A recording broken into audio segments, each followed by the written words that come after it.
The global focus on social media platforms and harmful content on children is at its peak. Speaking exclusively to NDTV, Minister of State for IT Rajiv Chandrasekhar has said India will also consider options on how it will act on social media sites and companies like Meta after 33 states in the United States sued Meta for its social media platforms like Instagram and Facebook, harming mental health of children, remember, as young as 13 years of age. The case filed against Meta in the United States has been part of a growing campaign raising concern over how social media sites promote content that are designed to keep people, especially children, hooked on, and have alleged that data from as young as 13-year-olds is collected and used in this matter. In the midst of that legal battle, there is also how we can help children and society fight addiction to these platforms, giving them medical, psychological help. And joining us this evening is someone who's worked very closely on internet addiction, Dr. Bino Thomas, additional professor, psychiatric social work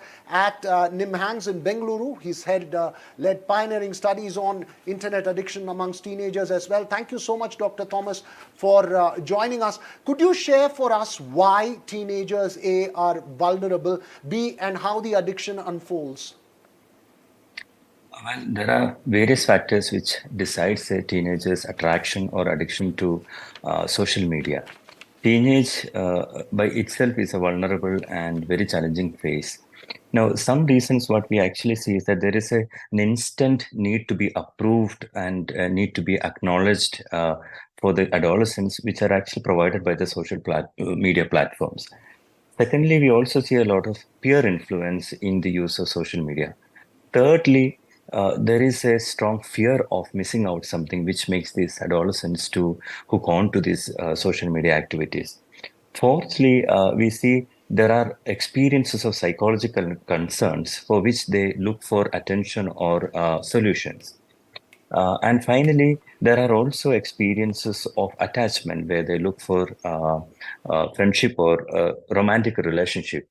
But we also need to understand that they are adolescents. The teenage has inherent tendency for novelty seeking, to seek pleasurable experiences, as well as to establish identity and personal space. So this issue has to be understood within the developmental context of the adolescence.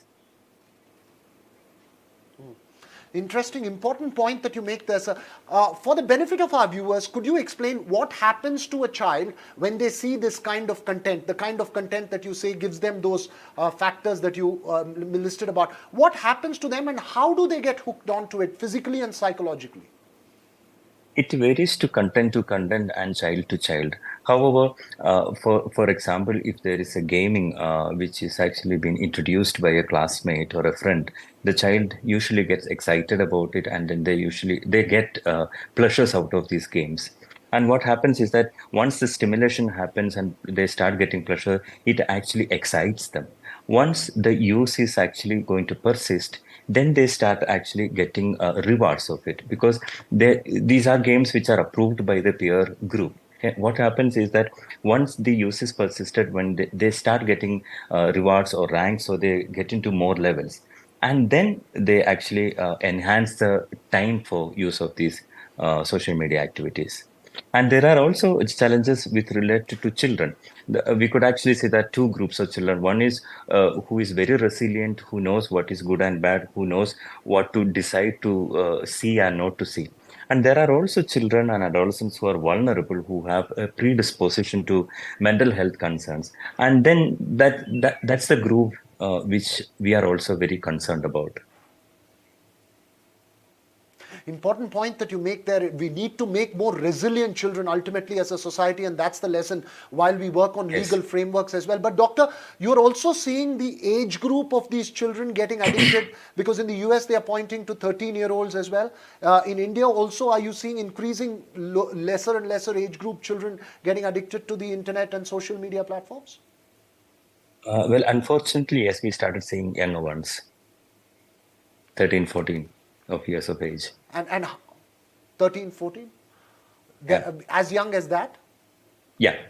And this is a trend that you've been noticing over the past few years? Exactly. Earlier, we used to see 16, 17, and 18. And these years, we started seeing younger ones. What would your advice be, Doctor? What would your advice be, A, to society, B, also to the larger system? Because we are looking at frameworks in which we can protect our children. What would be your advice as a psychiatrist? I think, we really cannot just work on this issue focusing only on the adolescents, but we need to actually look at the larger stakeholders, including teachers, mental health professionals, media professionals. All of us together have to actually participate in making these things right. Another thing is also important to Right. involve the parents and families. Okay. That's an Yeah. important point that you make there, sir. One last question to you. For a child or a parent who's struggling with a child who's already addicted, or is even a parent who's addicted to it, what should be the physical, psychological steps that one needs to take towards de-addiction? I mean, how do they approach it? Should they approach it like a physical addiction as well? Yeah. The principles of addiction actually resembles with the behavioral addiction as well. So they have to actually develop more control, which they have actually lost.